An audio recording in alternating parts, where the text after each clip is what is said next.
It's a title like humans, right? And human beings can be tall, short, big, small, black, white, you name it. We have different types, we have different titles, we have different occupations as humans. We have multiple class system within human beings. Exactly like that, these beings in the other dimensions, they exist and they have their own classifications, they have their own types. Expanded a bit more. If we say beings from planet Earth 1.0, right? So beings also means animals, birds, trees, bacteria, viruses, microbes, microorganisms, all forms of creation that lives and thrives on this planet. Now, keep that same concept in mind. Then apply the formula of jinn, something that lives behind the shadows of the physical spatial dimensions that human beings can perceive when we are alive on this planet in general. A new universe opens up, isn't it? Means beings that live in multiple dimensions, they have their own dynamics, they have their own ecosystems, they have their own atmospheres, they have their own life cycle, right? They have their own forms. It's just we cannot see them because they are sharing the dimensions, but there is a veil, a curtain, a barrier that stops us and stops them from constantly interacting with us. But under certain circumstances, either by mistake, by accident, or on purpose, by the use of technology, like a tool, you are easily susceptible to traverse the space-time conundrum, the barriers, right? Same thing. Imagine you have to, let's say, when you are accessing a computer, right? If the computer has no power, think of it. Computer is a tool. If there's no power on the computer, you cannot access different softwares, different programs, heck, the entire internet, the global language. The moment you put on power, you have some access to some softwares, but if you're not connected to internet, you cannot access the other information, right? Now, the moment you plug into the Wi-Fi or the internet, now that same computer can let you traverse multiple dimensions. Like, for example, if I'm sitting on one side of the world, if I want to know what's happening on the other side of the world, I do not have to really physically go there. All I have to do is just fire up the computer, put in the right words, and I should be able to go and see in real time what's happening there, right? Or access the previously recorded videos on my screen. Now that's the same principle. If you have a tool, you can create a tunnel through space-time conundrum and you'll be able to see what's on the other side. Same thing, a computer is a portal, a window to let you see what exists on the other side. Same principle exists in the existence of these beings.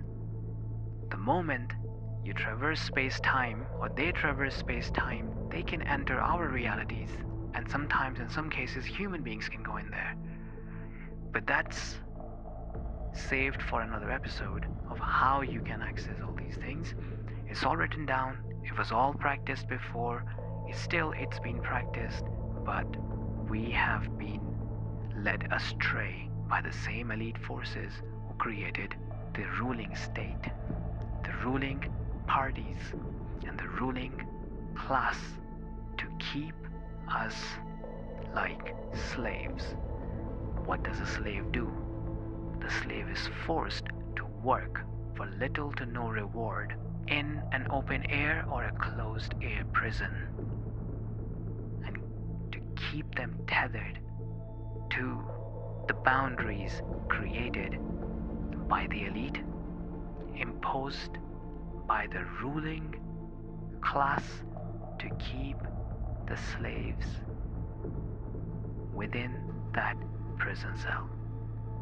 That's exactly how it was on their planet, because those beings were using the help of the jinns, the multidimensional beings, and their existence can be found across all traditions, languages, cultures, religions, etc. So, on their planets or their dimensions, they used certain tools to communicate with the jinns, to learn from their wicked ones, to remove the humanity element out from those physical beings who were accessing the jinns, and vice versa. You have to be really wicked, isn't it, to be able to perform these evil things to cause corruption on the planet, right? So those wicked human, genetically modified humans, their creators, the other biological beings, they must be also human beings, right? Those human beings, they accessed the directory or the knowledge of the jinns, but the evil ones that came into their realities, taught them how to create certain technological tools to be able to then genetically modify the human blood. From that genetic human manipulation, they then created slave race. And that slave race was created to work and serve the elite class. And the elite class was constantly in contact with the jinns, the evil ones, the evil jinns. But the evil ones managed to teach them the art of how to manipulate the human DNA, genomes.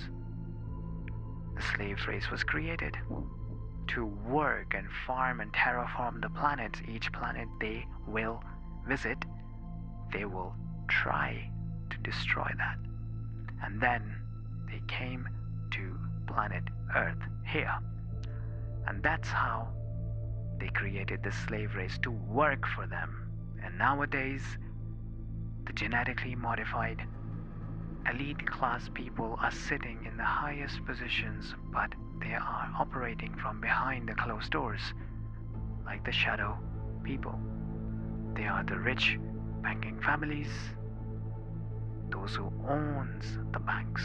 They are not actual bankers, they are rich people with looted, accumulated wealth, and with the knowledge and the technology to stay in contact with the evil jinns from the other dimensions. And then they recruited the ruling class, the ones that we see on day-to-day basis, such as the governments, the armies, etc.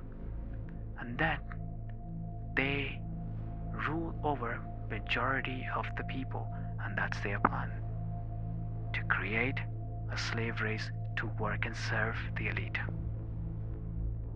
Now it's the same principle that happened back in the past.